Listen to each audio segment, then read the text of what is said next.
एक मिनिट. या. तो दर्शन सर नमस्कार. नमस्कार. नमस्कार सर. आणि तुम्ही आमच्या विनंतीचा मान ठेवून आलात. त्याबद्दल तुमचे आम्ही पूर्ण बीएम साहित्यप्रेमी खूप आभारी आहोत. तसंच आम्हाला कालच उत्सुकता लागली होती तुम्हाला भेटण्याची. पण काहीतरी टेक्निकल इश्यूज झाले त्यामुळं आज करावं लागलं. नाही मलाही आनंद आहे.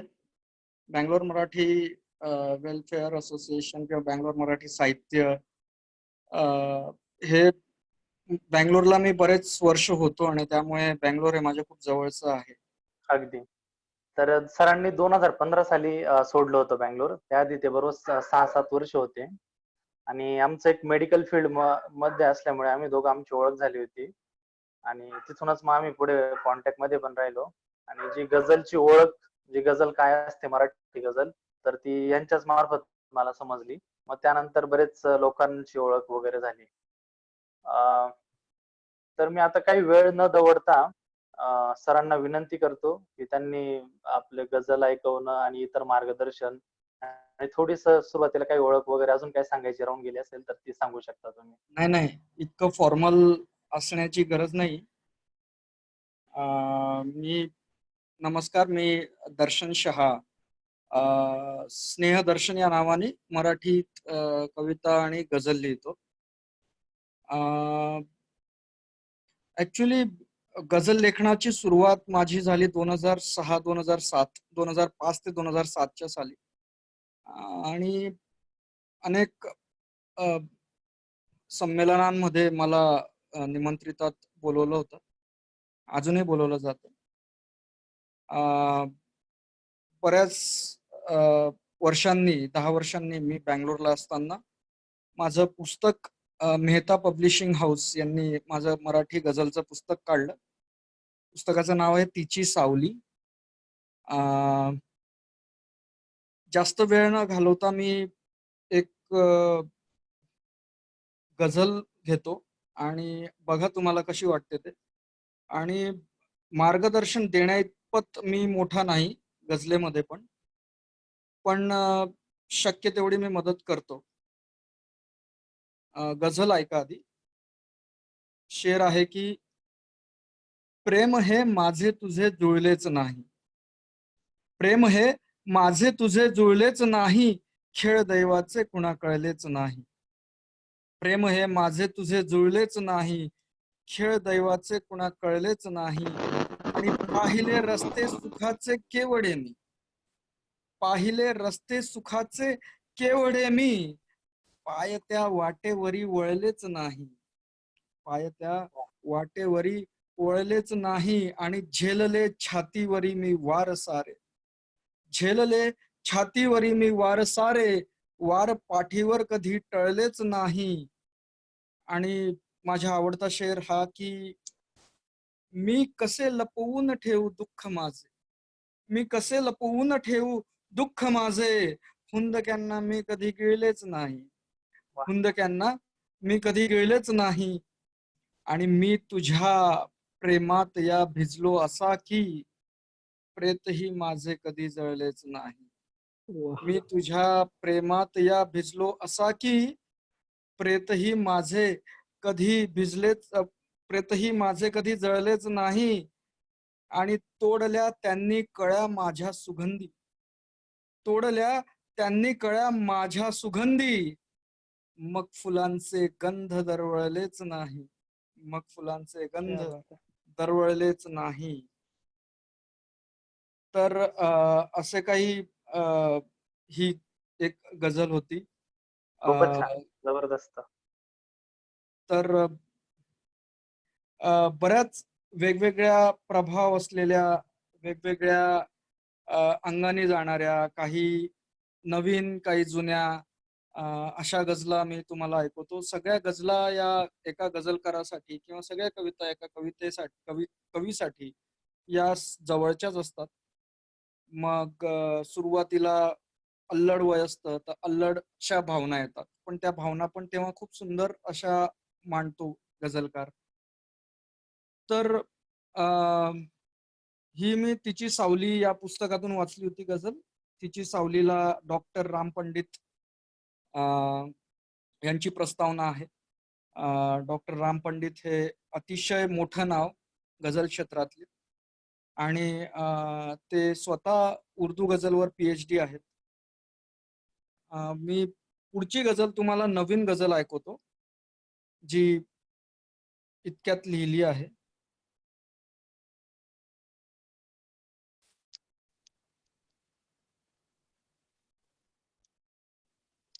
हॅलो. हॅलो. हा सर, व्हिडिओ पॉज झाला आय थिंक. अच्छा, एक मिनिट.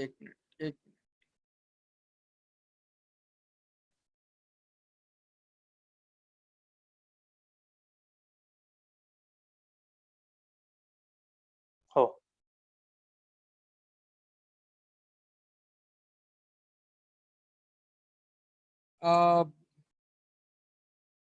झाला आहे हा कुठला आजार, आताशा भीती वाटते. एक शेर ऐकवतो सध्याच्या परिस्थितीवर. झाला आहे हा कुठला आजार, आताशा भीती वाटते, मलाच माझी फार आताशा भीती वाटते.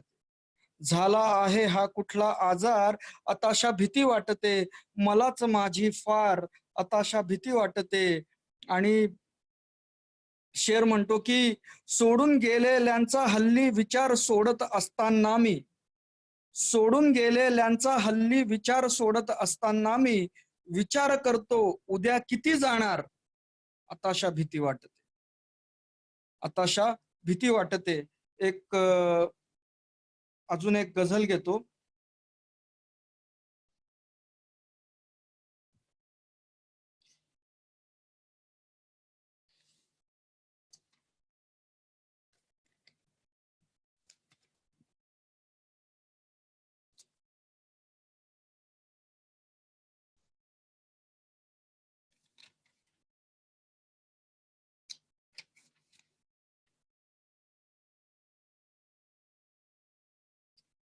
एक वेगळ्या अंगाने जाणारी एक गझल आहे. थोडं तुम्हाला बघा, आवडते का? दूर गगनी हिंडण्याला आसवांना पंख यावे, दूर गगनी हिंडण्याला आसवांना पंख यावे, एकट्या पक्षाप्रमाणे दुःख माझेही उडावे. दूर गगनी हिंडण्याला आसवांना पंख यावे, एकट्या पक्षाप्रमाणे दुःख माझेही उडावे. सूर घ्यावा वेदनेने अन व्यथेने ताल द्यावा, सूर घ्यावा वेदनेने अन व्यथेने ताल द्यावा. मैफलीमध्ये अशा तू गीत माझे ऐकवावे, मैफलीमध्ये अशा तू गीत माझे ऐकवावे.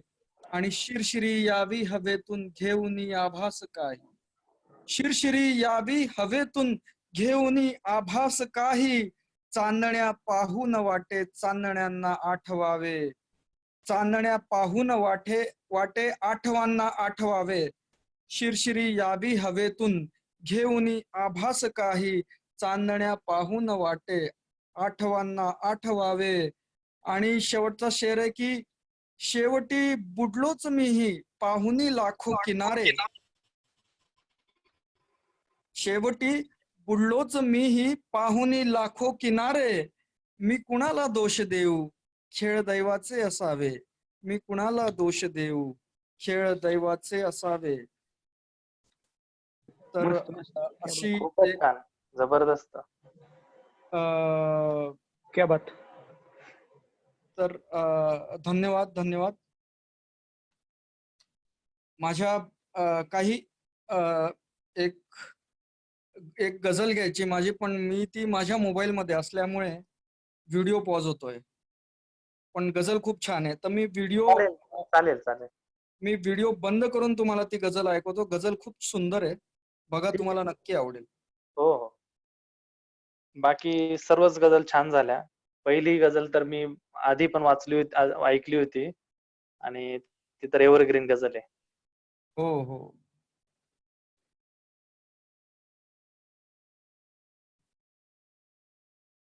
एक शेर सांगतो. मोकळा होऊन सुद्धा मोकळा झालो कधी, मोकळा होऊन सुद्धा मोकळा झालो कधी, मी तिच्यातून दूर गेलो वेगळा झालो कधी, क्या बात. मी तिच्यातून दूर गेलो वेगळा झालो कधी. आता अ,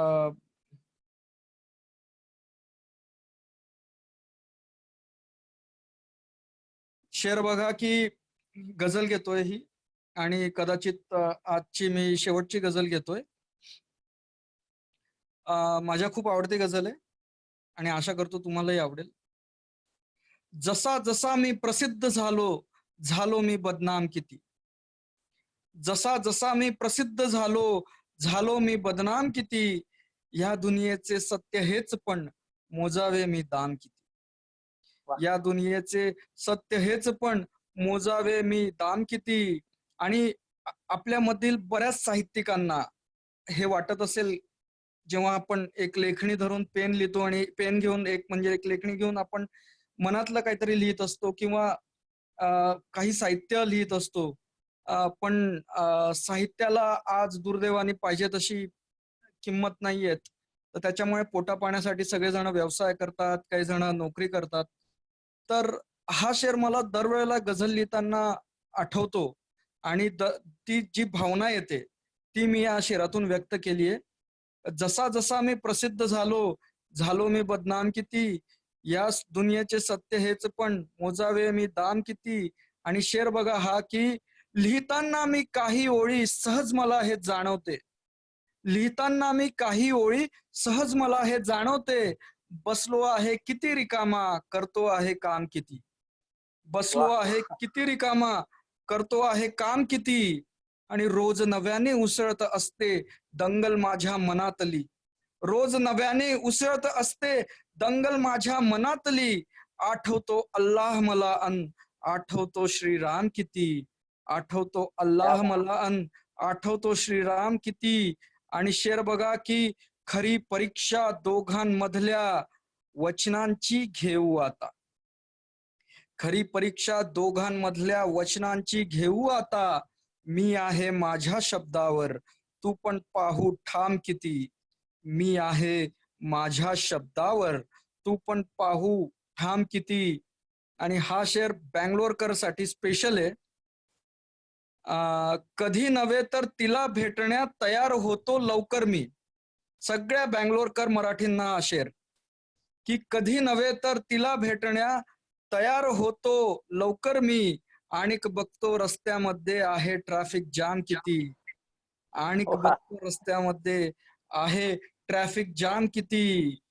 जसा जसा मी प्रसिद्ध झालो झालो मी बदनाम किती. तर मला हा शेर लिहिताना नक्कीच सिल्क बोर्ड आठवला. HSR layout to silk बोर्डचा traffic आठवला. आणि याच्यावरती काही मला दुमत नाही का लॉकडाऊन जर उघडलं पूर्णपणे तर तो तसाच्या तसाच असेल आजही 4 वर्षांनी. अगदी बरोबर. त्याहूनही जास्त. खूपच छान होते सर. सर्व गझल खूप छान होत्या धन्यवाद. आणि सर्व गझलेचे प्रत्येक मतला आणि शेर अफलातून होता. आणि मला पण खरंच चांगलं वाटतं की जेव्हा तुमचं पुस्तक पब्लिश झालं तिची सावली, तेव्हा मी पण हो होतो. हो आणि त्या गझल तुम्ही मला ते पण बक्षीस दिलंय. त्या मी सर्व गझल वाचलेल्या आहेत तुमच्या. सर्व गझल अप्रतिम आहे. तर मी आता विनंती करतो प्रेक्षकांना की त्यांनी त्यांचे काही प्रश्न असेल तर त्यांनी अनम्यूट करून विचारू शकता किंवा काही विचारायचं असेल अजून तर अनम्यूट करून विचारू शकता. नक्की. मे बी कमेंट बॉक्स मध्ये टाकाल का? मग मी त्यांचं नाव अनाऊन्स करतो म्हणजे गोंधळ होणार नाही. माझा प्रश्न असा आहे भाऊ की म्हणजे गझल हिंदीमध्ये आणि मराठीमध्ये चारोळी हे आपण सिमिलर आहे असं म्हणू शकतो का? दोन्हीमध्ये फरक कसा आहे?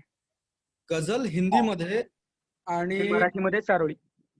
नाही गझल कसं असतं, गझल ही वृत्तात असते. वृत्तात म्हणजे त्याच्यामध्ये छंद लय तर असतेच पण वृत्त देखील पाळलेलं असतं. चारोळीला वृत्ताची गरज नसते. आणि हिंदी उर्दू मध्ये जी गझल असते तशीच गझल आपल्या सुरेश भटांनी मराठीत आणली, तिला रुजवलं.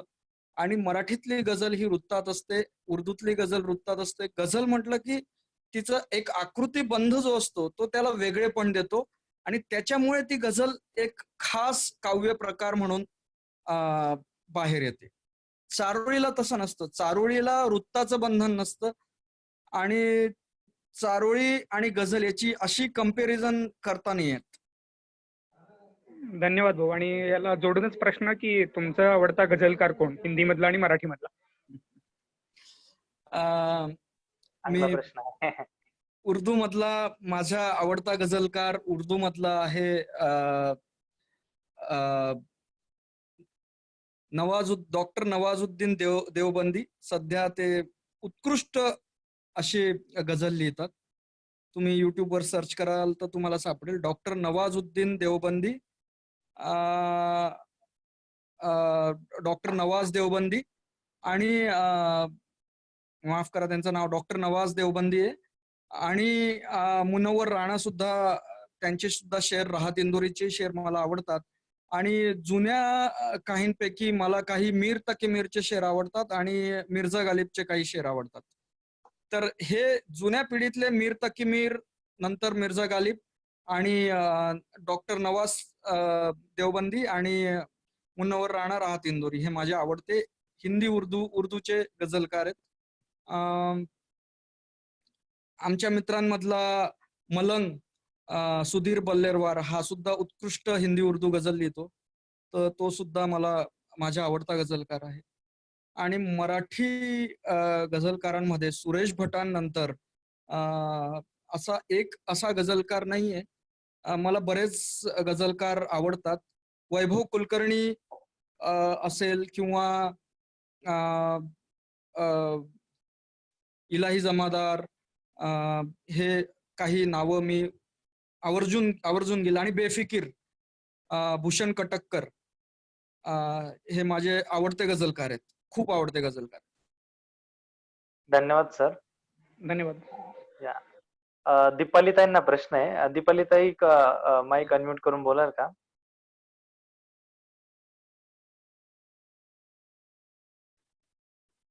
नमस्कार सर. नमस्कार. मी सध्या मी गझल मला जे काही समजतंय त्याच्यावरून मी लिहिलंय, तर तुम्ही बघाल का की ते योग्य आहे का? मी गझल ऐकवते. हा. कोवळे ऊन पावसाळी, कोवळे ऊन पावसाळी, भाजले देह भाळी. कोवळे ऊन पावसाळी, भाजले देह भाळी. भावनेचे जळ दाटले, तहाने जिव्हाळी. भावनेचे झळ दाटले, तहाने जिव्हाळी. लोचनी उषकाली, लोचनी उषकाली, कोरडे अंतर पिसाळी. शेजार गेला मशाली, उरले ना त्रिकाळी. शेजार गेला मशाली, उरले ना त्रिकाळी. सोडून पायथ्याशी, दार ओढून कपाळी.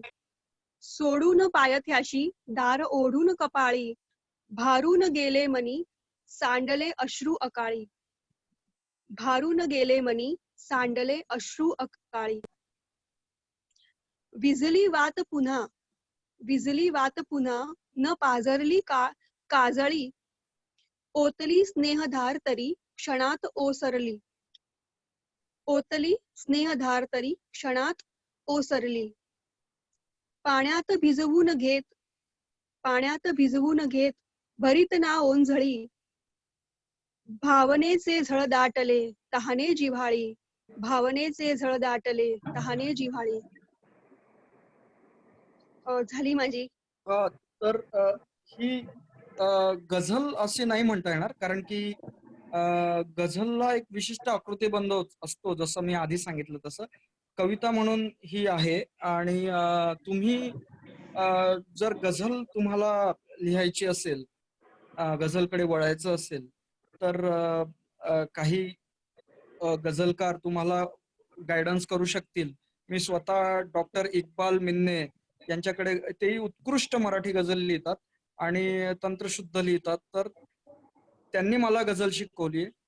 तर त्या प्रकारे तुम्हाला ती गझल शिकावी लागेल की वृत्त कसं असतं, मतला काय असतो, आणि अलामत कशी असते, रदीफ काफिया काय असतो.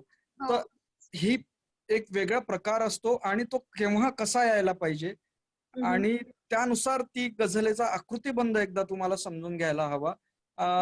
इतक्यात माहित नाही मला, पण सुरेश भटांचं जर तुम्ही पुस्तक बघाल तर गझलेची बाराखडी बऱ्याच पुस्तकांमध्ये दिसते, तर गझलेची बाराखडी तुम्ही वाचा.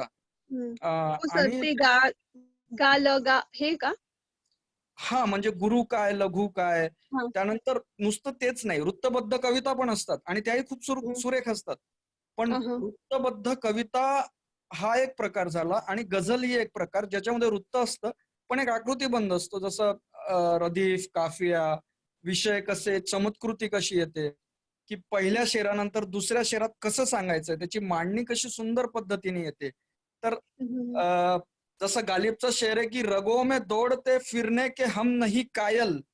हम्म.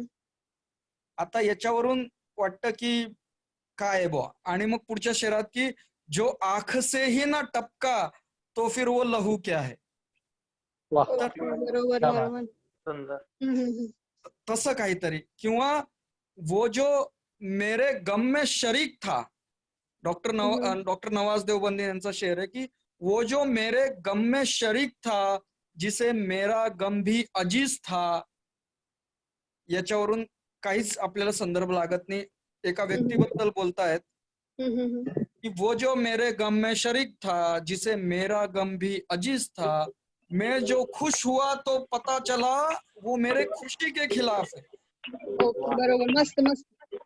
म्हणजे मी खुश झाल्यावर कळलं मला की जो माझ्या दुःखात होता सहभागी त्याला माझं सुख बघवत नव्हतं. इतकी मोठी चमत्कृती या शेरात आहे आणि मला पर्सनली माझा ओपिनियन आहे, मला हा शेर खूप आवडतो. आणि असे काहीतरी शेर अपेक्षित असतात जेव्हा आपण गझल लिहितो, भले ती मराठीत असो किंवा आणि हिंदीमध्ये असो. एक हा बोल. विचारायचंय, गझल म्हटल्यावर दुःखच असतं का? असं की नाहीये. खुशीची पण गझल असते? गझलेचे आनंदाचे शेर असतात. हजल म्हणून एक प्रकार आहे जो फक्त कॉमेडी एक गझल असते. त्यानंतर गझलेचे बरेच प्रकार आहेत, जसं नज्म असते. त्यानंतर देवावर केलेली एक गझल असते ज्याच्यावर फक्त देवावर असते. आईवर गझल असते. गझलेला कुठल्याही विषयाचं बंधन नसतं. म्हणजे गझल म्हणजे दुःख नसतं. गझल म्हणजे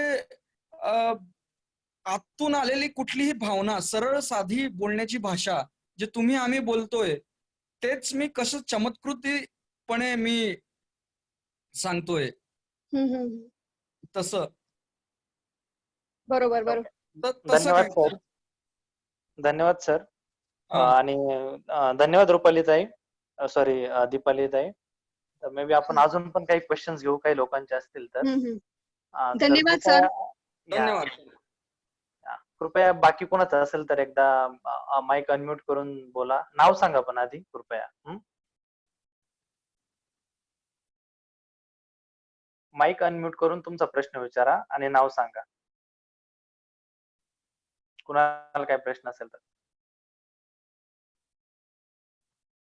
आणि सर एक रिक्वेस्ट अजून आलेली आहे की अजून एक गझल ऐकायची इच्छा आहे शेवट जाताना.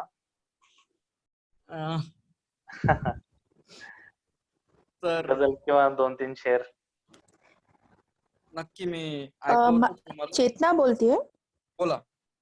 मला असा एक प्रश्न होता की आपण गझल म्हणतो, जनरली गझल हिंदीमध्ये हा वर्ड खूप कॉमन आहे, तसं आपण मराठीमध्येही वापरतो, पण बरेच लोक असं म्हणतात की गझल हा हे मराठी वर्ड आहेच नाही. मग आपण नेमकं मग मराठीमध्ये जे गझल करतो किंवा गझल म्हणतो तर ते कशा अर्थाने म्हणतो, म्हणजे काय गझल म्हणून आपण म्हणजे नेमकं आपण काय अर्थ लावतो?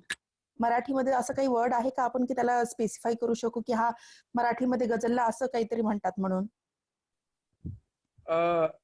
गझल हा मूळचा उर्दू शब्द आपण मराठीत आणला, गझल. आणि पारशीत पहिले गझल होती आणि हा काव्य प्रकार आहे. जसं आपण म्हणतो कविता, कवितेचा अर्थ काय?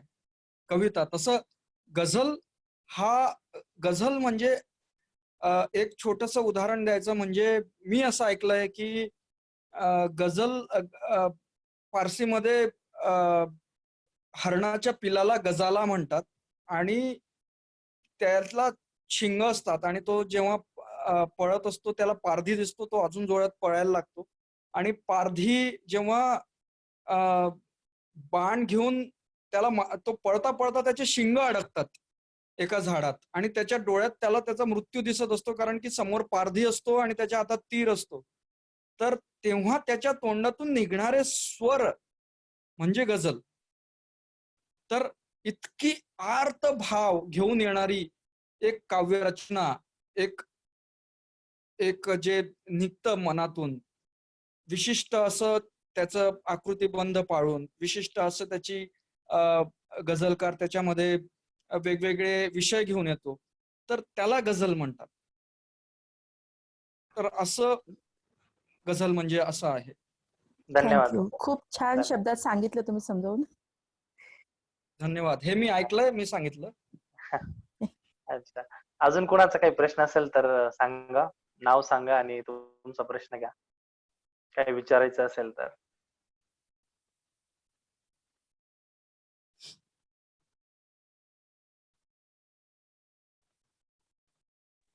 कुणीही. मी कोणी परत विचारू का चेतना? हो, बोला की. हा. मला असं विचारायचंय की जनरली असं म्हणतात की वृत्तात गझल लिहिल्या जाते आणि त्याचा एक विशिष्ट लय असते, तो लयजा असतो. तर असं आपण मुक्त छंदात पण लिहू शकतो का? की त्याला खरंच तेवढा महत्व मिळेल का? किंवा त्या गझलेला पण तेवढंच महत्व असते का मुक्त छंदेतला? मुक्त छंद म्हणजे काय? ज्याला आकृतिबंध पाळायची गरज नाही. मग त्याला एक विशिष्ट अशी लय, असा ठेका येत नाही. प्रत्येक काव्य प्रकाराचा एक वेगळा रसस्वाद असतो, वेगळी मजा असते. तर गझलची मजा गझलमध्ये आहे आणि काव्य प्रकाराची मजा काव्य प्रकारात आहे. तर त्या प्रकारे ते असतं. तर त्याच्यामुळे तुम्ही जर ती वृत्तात लिहिली तर वृत्तबद्ध कविता होईल.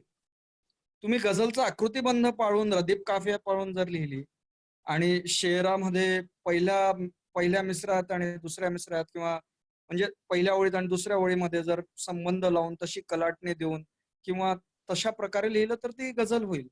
तर असे वेगवेगळे प्रकार असतात. पण मुक्तछंदला वृत्त लिहिलं तर त्याला मुक्तछंद नाही म्हणत, त्याला वृत्तबद्ध कविता म्हणतात.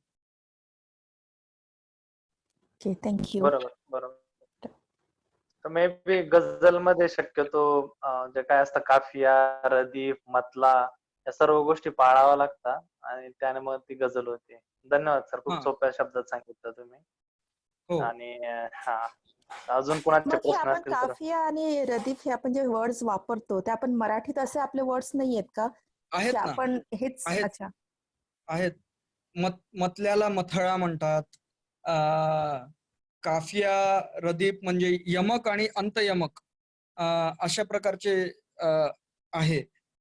पण ज्या आधी मी सांगितलं की मी तसा खूप असा एक्सपर्ट नाहीये, जो कोणाला गाईड करेल किंवा कोणाला शिकवू शकेल, म्हणजे शिकवू शकण्यासाठी. कारण की मला जे येतं ते मी लिहितो आणि डॉक्टर इक्बाल मिन्यांकडनं मी गझल शिकलोय.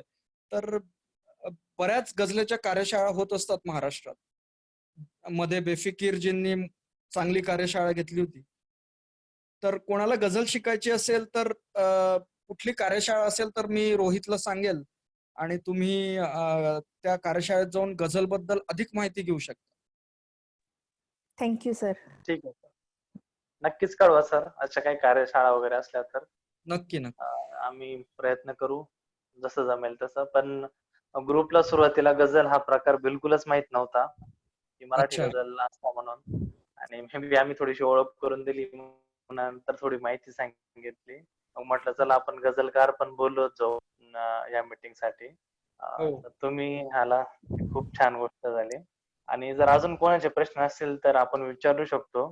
नाहीतर मग सर अजून थोडीफार एक गझल घेऊन मग आपण कार्यक्रमाची सांगता करू. माझा एक प्रश्न आहे. मी हा. अनिकेत बोलतोय. हा, बोला निकेत.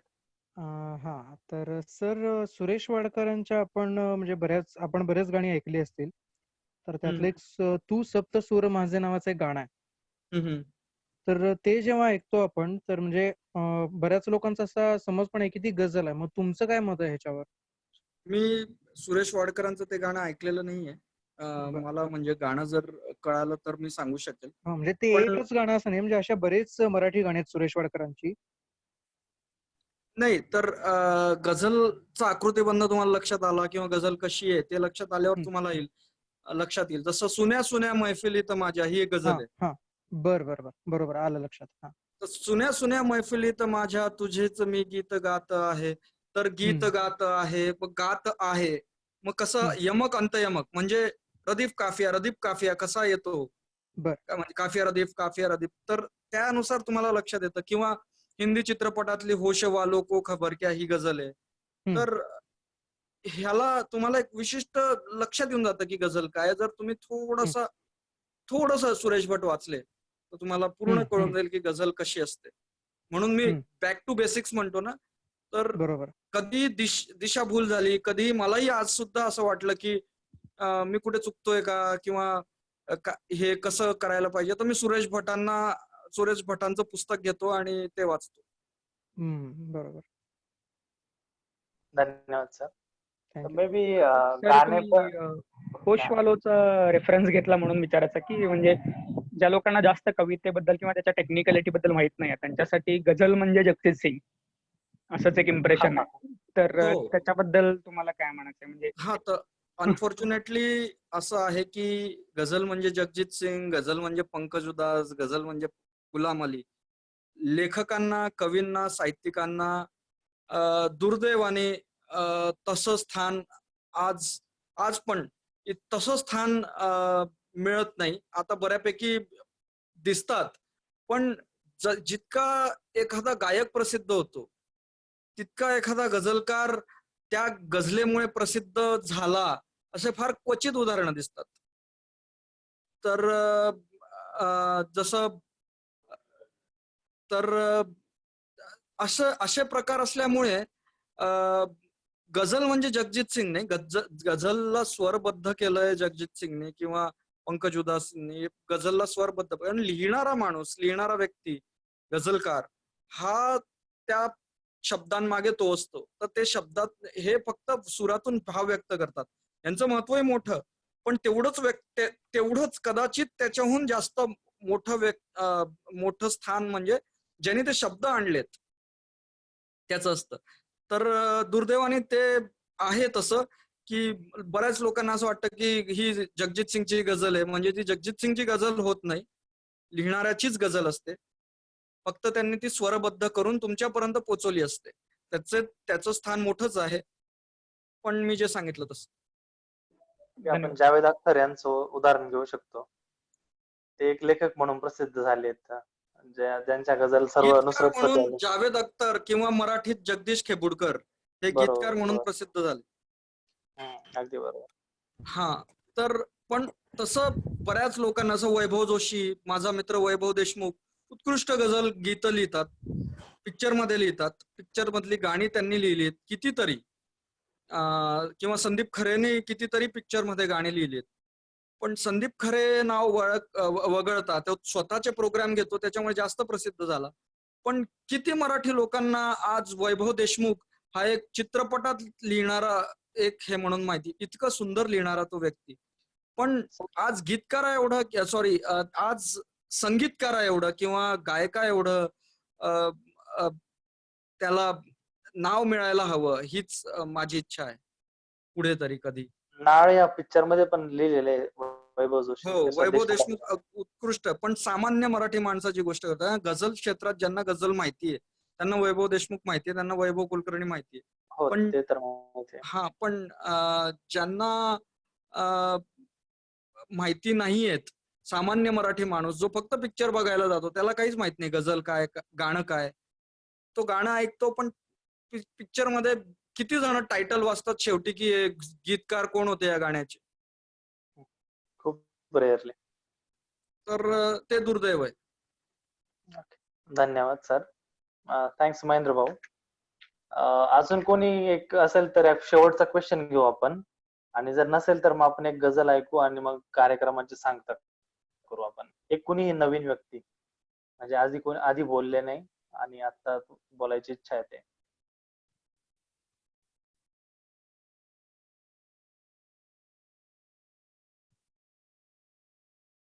नसेल तर मग आपण पुढे जाऊ. चालेल? रोहित भाऊ, बोला. एक असं विचारायचं होतं की जसं आता सरांनी सांगितलं की देवावर वगैरे सुद्धा गझल लिहिता येते. हो. तर मग असं संत साहित्याचा उपयोग करून काही गझली झाल्या आहेत का? त्या कुठे वाचायला मिळतील? असं काही जर तुम्ही मला सोर्स देऊ शकलात तर त्याची थोडी मदत होईल. अच्छा. मी तुम्हाला त्याचा सोर्स रोहित मार्फत कळवतो.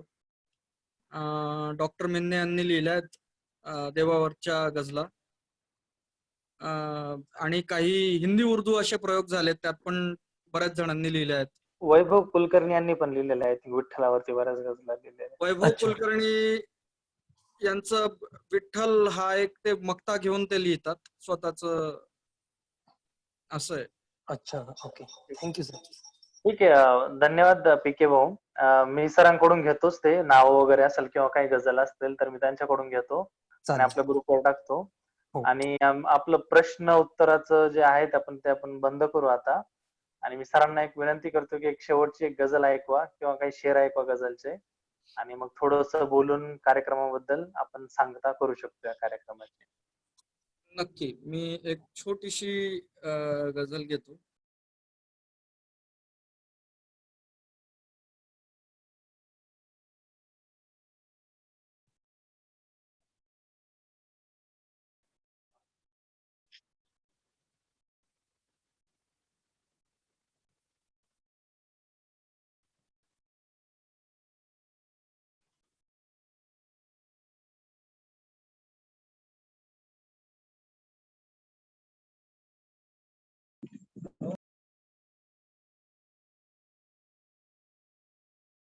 गझल अशी आहे,